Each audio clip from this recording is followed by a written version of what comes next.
Nalimas ang kinita pati na ang mga gamit ng mga customer ng isang internet cafe sa Maynila matapos na looban nitong gabi ng Linggo. Agad na rumisponde ang mga pulis pero nakatakas ang mga suspect. Live mula sa Maynila, ito ang Weekend Report ni Julius Segovia. Julius! Maris, nilooban ng 4 na armadong lalaki ang isang computer shop sa Santa Cruz, Maynila pasado alas 8 kanina. Ito ang inabutang eksena ng GMA News sa may Rizal Avenue Extension, Santa Cruz, Maynila pasado alas 8 ng gabi nitong Linggo. Nagkakagulo ang mga tao. Di umano'y pinasok ng 4 na armadong lalaki ang internet cafe na ito. Ang mga operatiba ng Manila Police District Station 7 agad pinalibutan ng lugar. Pero wala na palang mga suspect.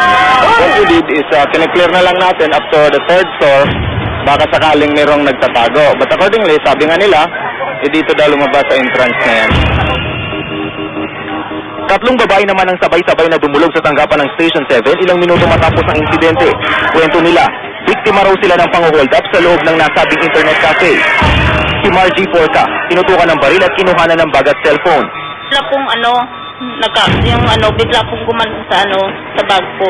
Napatayo po ako. Tapos sabi sa akin, tinutukan po ako ng baril. Ang magkapatid na Mary Joyce at Mariel Sainz naman, tinutukan din ng patalim at kinuhanan din ng kanilang bag at cellphone. Pero nagingit-ngit sila dahil hinala nila, posibleng may kinalaman daw ang kahera ng internet cafe sa pangyayari. Salta po siyang kilala daw po niya, mahirap na daw po magsalita nung Bagay na itinanggi ng kahera.